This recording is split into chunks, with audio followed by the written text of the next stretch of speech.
Вітаю, Андрію! Залишилося одне фото. Вітаю! Діду, ти зараз в Арктиці? Так, серед торосів. Зв'язок перерветься на кілька днів. Але варто тільки гукнути «червоні рюкзаки» і з'явиться провідник. Червоні рюкзаки завжди приходять на допомогу. Що тепер треба робити? Фото удачі. Удачі? Це звір такий? Це птах. Вхопити синього птаха. Так кажуть про удачу. Молодець, Рею. Дійсно, вам треба вирушати в дельту Дунаю. Там завжди є що досліджувати. Все! Діду, алло! Він як завжди. Ну що ж, Рею, вирушаємо фотополювати на вдачу. Без удачі ми б жодного фото не зробили. В нас чудові помічники та провідники. Ми впораємося і цього разу.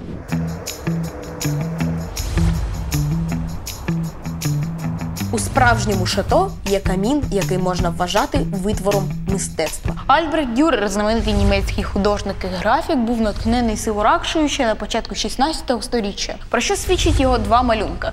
Цікаво, кольорові. Адже Дюрер відомий передусім як графік, тобто малював він переважно в чорно-білих кольорах. Сиворакша надихає і сучасних митців. Ось, наприклад, тут її зобразили у техніці мозаїки. Гарна пташка. І мозаїка вражає. Але ж нам потрібна справжня Сиворакша. Шукати Сиворакшу, аби зробити гарне фото, треба біля озеру Сасик. Сасик на даний момент є водосховищем, хоча відносно нещодавно він був лиманом із частково прісною водою, частково слабосоленою водою. З ціллю експерименту його перетворили на водосховище, маючи на меті отримати цілком прісноводне водосховище. На озері Сасик у глинистих урвищах ми нікого так і не знайшли. Андрію, пам'ятаєш, коли ми шукали лісового кота на острові Єрмаків? Ти знайшов там синю пір'їну. А де пір'їна, там і вся пташка. А йде туди.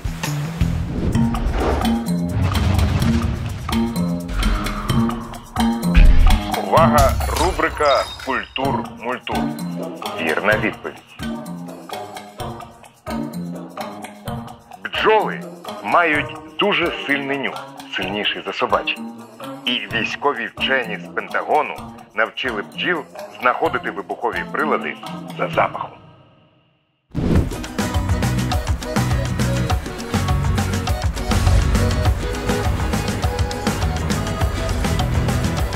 Цікаво, що Сиворакшу, як і її сиворакшеподібних родичів, неможливо утримувати в неволі.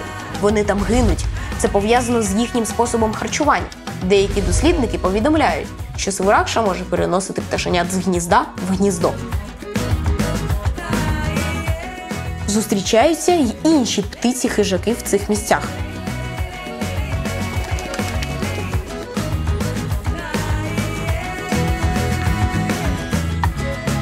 Багато птахів, але жодної Сиворакші.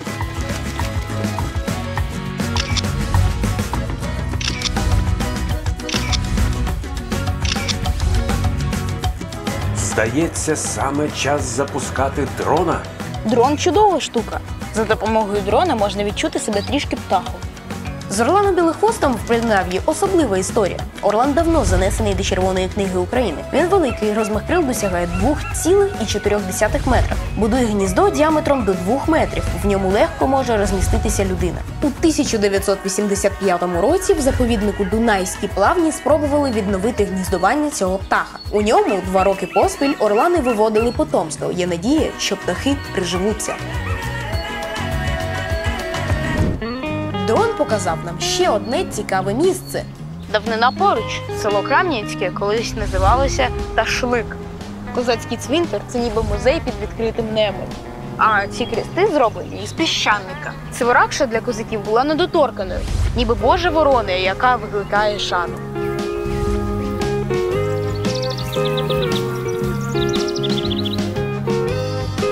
Після Паризького миру у 1857 році на картах того часу тут було позначено табір козацького війська. Логічно те, що козаки мали тут землю і оселилися в селі Ташлик, нині Кам'янське.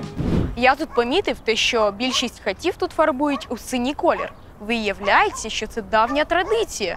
Але раніше ж не було б хімічних барвників, тому люди використовували квіти. А може сиворакша синя саме через ці квіти? Бо, як ми знаємо, фламінго та рожеві пелікани рожеві через те, що вони їдять рачків та бурі водорості. Рею, що ти робиш? Навіщо ти їх їси? Я хочу набути такого кольору, як той птах. Рею, ти мій найкращий друг, ти і так мені удачу приносиш. Гаразд, бо ці квіти зовсім не смачні. А сиворакшу ми і так сфотографуємо. О!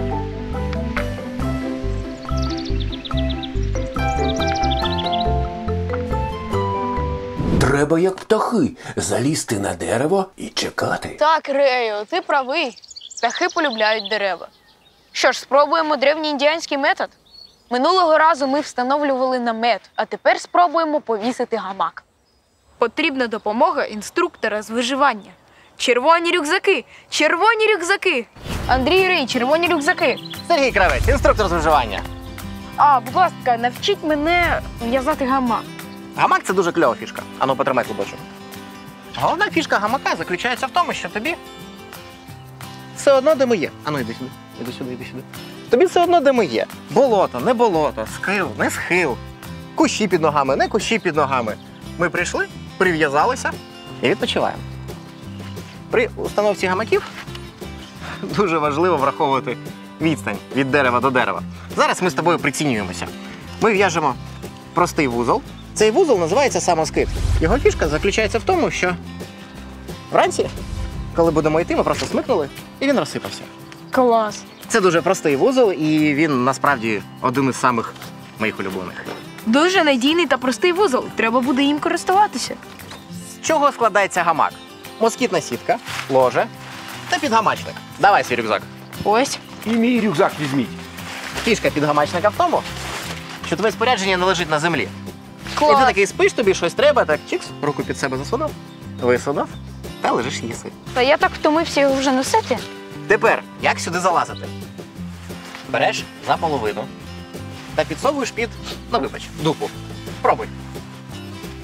Обережненько. Обережно сів. Тепер висовуєш. І ти в кріслі. Історія гамаків тягнеться з сивої давнини. Більше 2000 років тому індіанці виробляли гамаки з деревини під назвою хамок. Звідти й пішла назва. І вони були настільки поширені, що були майже у кожній хаті. А коли приплив Колумб, моряки це дуже оцінили. Бо самі розумієте, судно трошки хитає, а гамаки нивелюють це хитання. І це єдиний спосіб був виспатися на судні. Вони привезли гамаки у Британію, і британці такі: клас, дайте 3. І гамаки стали поширені для знаті. І гамак міг собі дозволити лише поважний та заможний джентльмен. Клас! Ми ж хотіли бути ближче до птахів. Ось ми й в повітрі. Бачу птахів. Діставай фотоапарат. Бджолоїдка – родичка сиворакші. Трохи менше за розміром, але також яскравого кольору. Вона хапає бджолу кінчиком дзьоба, як ми з'ясували в попередній програмі.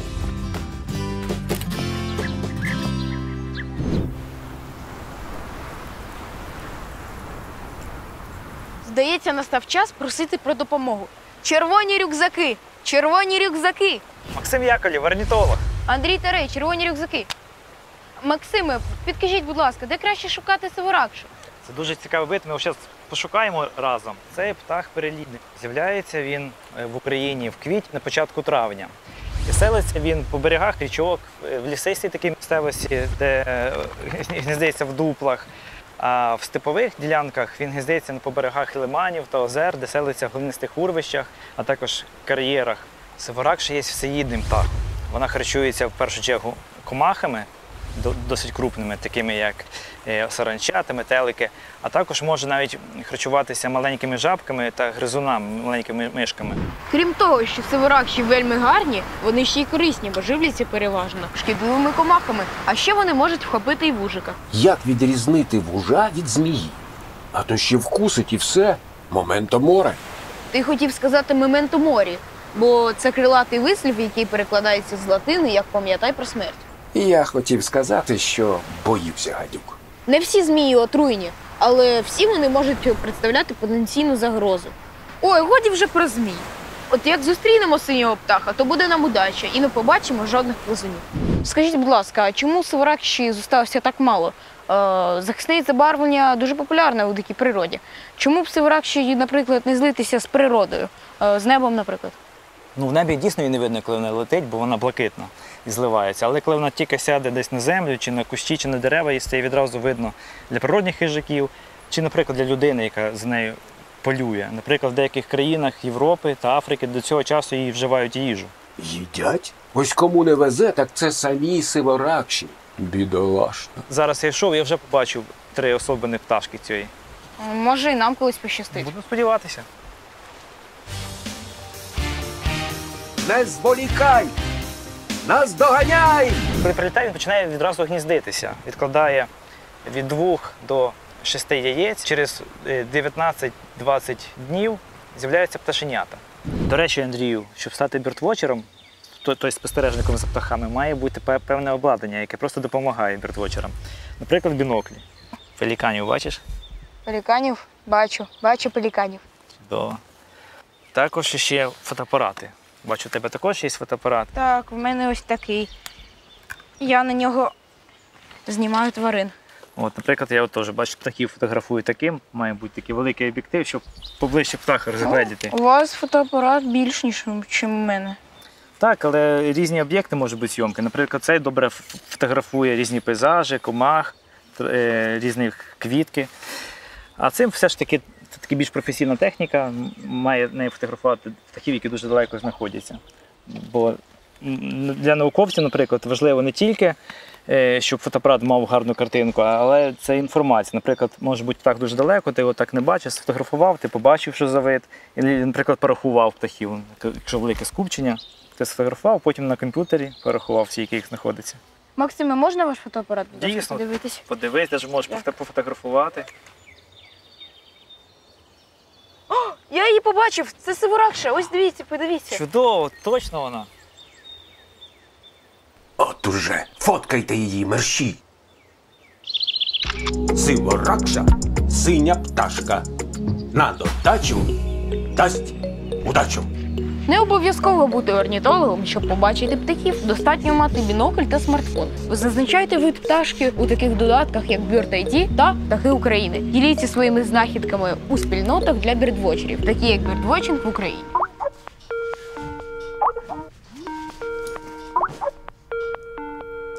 Андрію! Рею! Ви провели справжні польові дослідження. На моїй конференції ваші фото справили велике враження. Ого, круто! Навіть шкода, що все скінчилося. Чому? Все тільки починається. Україна – велика країна з унікальним природним світом. На вас чекає наступна експедиція в Карпати. Там мешкають мої родичі – вовки. І тварини, яких, на жаль, теж занесено до Червоної книги України. Так, Андрійчику, ти багато про що довідався. А може скажеш, яких? Ведмідь, рись та зубр. Добре. А ще представник царини риб і плазун, оспіваний в легендах. Червоні рюкзаки. Я знаю легенду про графа Дракулу. Він з Карпат.